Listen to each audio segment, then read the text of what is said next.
Hey, what's up, Internet? You have seen me before today on my personal vlog over at The Modern Samurai, THEMDRN Samurai. You can find me on Facebook, Twitter, YouTube under that name, and then here as Herd Watching, again, YouTube, Facebook, Twitter. We are talking politics. So let's just jump right in. I have to run some errands. I'm out driving. I'm talking to you from my car most of the time these days, but that's where I am at the moment, so why not go live and use the time? What I wanted to talk about was sort of the inauguration protests, and in context specifically of the big fear that the left has, the fear that you hear. I was just listening to Sirius XM, channel 126. Urban View is Al Sharpton, and then if you go up one, you get 127, which is what they call Progress, and the name of the guy running that is Tom Hartman. At the moment, when you're listening to this, that's the show that's on, and here's their real fear. So Al Sharpton is talking about under what circumstances should the African American community offer support to those people that dared to meet with Donald Trump. And then on the other station, they're talking about the protests, particularly the Saturday Women's March that's supposed to be a massive event. Frankly, I'm predicting that it's going to get an enormous amount of coverage because obviously CNN and MSNBC and these places are incredibly invested in it. But I'm thinking either it's basically a fizzle, or as with so much of what's going on from the left right now, it's just a thin excuse for their violent factions to get the cover of a large crowd so that they can be violent. We've seen this before. Go ahead and look up the history of something called Answer, A.N.S.W.E.R, which is one of the sort of violent socialist communist support groups that has been responsible for riots going back into the Bush era. Look at what's going to come out of Black Lives Matter, which is essentially now in large part a front for sort of violent far left groups. And we'll see this again and again and again. But if you look at the word that they're using more than anything else is normalization. The thing that they're most afraid of is Donald Trump being normalized. And when they say normalized, what they mean really is people realizing that the panic, the this is Hitler, the oh my God, he's going to round up everybody, put them in camps and shoot everybody who looks funny, that narrative that the media and the left spent a year and a half building, that in the face of reality, that Donald Trump is not rounding people up and putting them in camps, that people are not being shot in the streets, that in fact Donald Trump has no real malice towards any of the groups that they've sort of created this false cartoon character that had malice for. Their problem is that their credibility is already destroyed. They put everything they could behind keeping this guy out of office and got slapped like a redheaded stepchild, as they would say. And then they put everything that they had into attempting to generate this sort of constitutional panic around the preventing him from taking office. And that has failed utterly. Looking down the barrel of irrelevance, when they dialed the panic up to 11, and yet they still couldn't land that thing.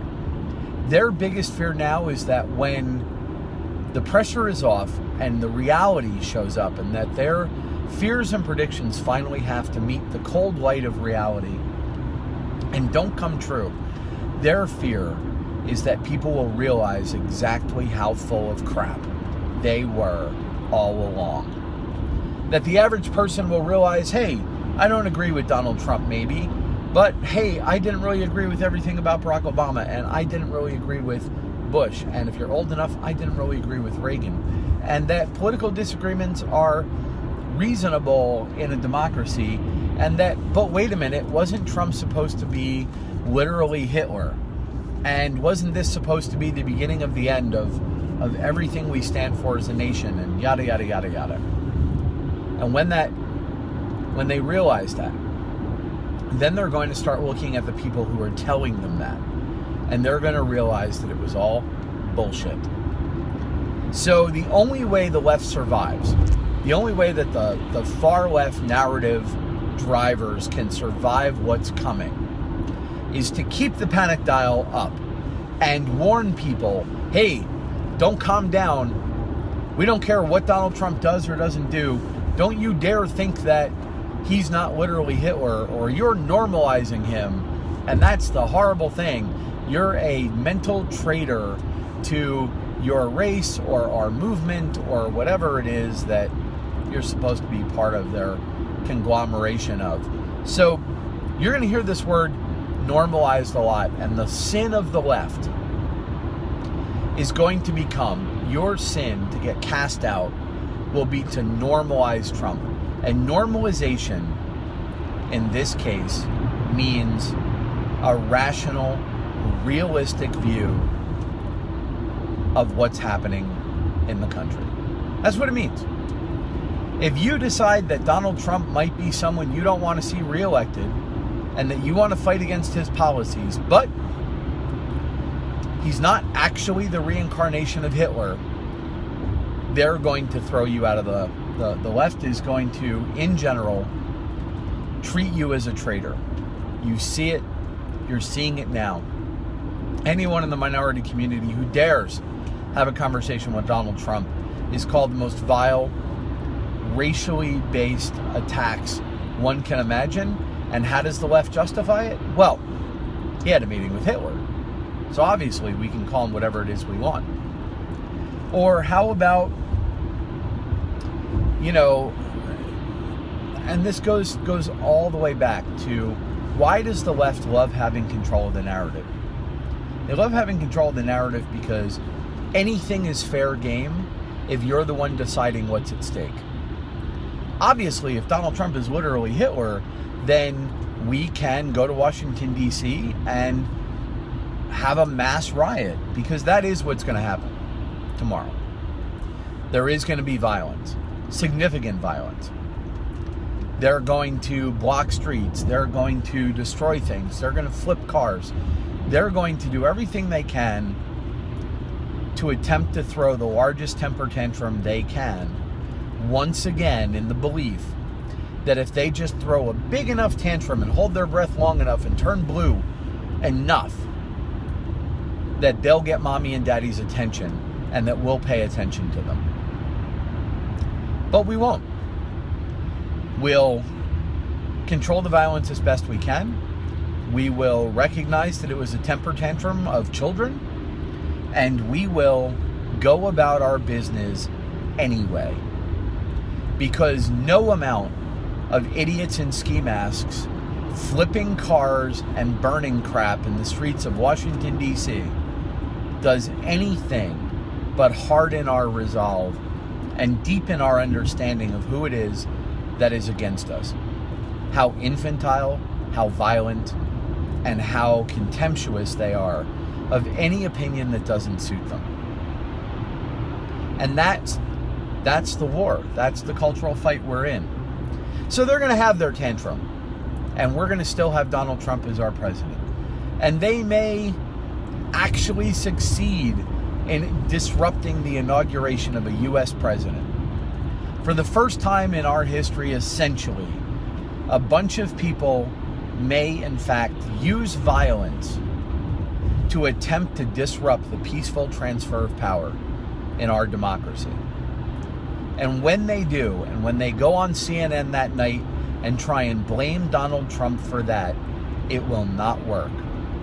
It will not work the way it didn't work before, when they tried to blame him for their paid instigators' violent assaults at his rallies. The way it didn't work to gain sympathy for the false narrative at Ferguson, and the way it hasn't been gaining them what they think it's been gaining them for years now. We don't care anymore how big a tantrum you throw. So as the left desperately clings to their narrative and their panic, as they try and find a way to stay at hyperventilating code red for the next 4 years and cast out left and right anyone who's rational and sane enough to maybe take a breath and realize the world is not ending.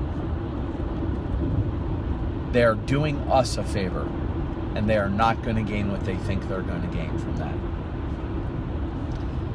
It's just the way it is. They're going to keep marginalizing the moderates. They're going to keep exposing themselves as extremists. And the more and more their predictions and their narrative of doom diverges from reality, they will become more and more irrelevant, and more they will turn to desperation and violence and tantrums and rhetoric.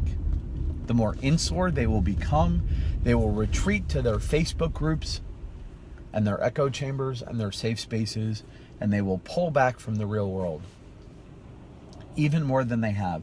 And that's how we blindsided them this time, and that is how we will continue to do so. And our eventual victory is inevitable. We'll have some setbacks after this. Donald Trump is going to accomplish quite a bit in the amount of time he stays in office. But they're going to try and come back. They're going to organize, and they're going to come back, and they're going to try and swing the pendulum back.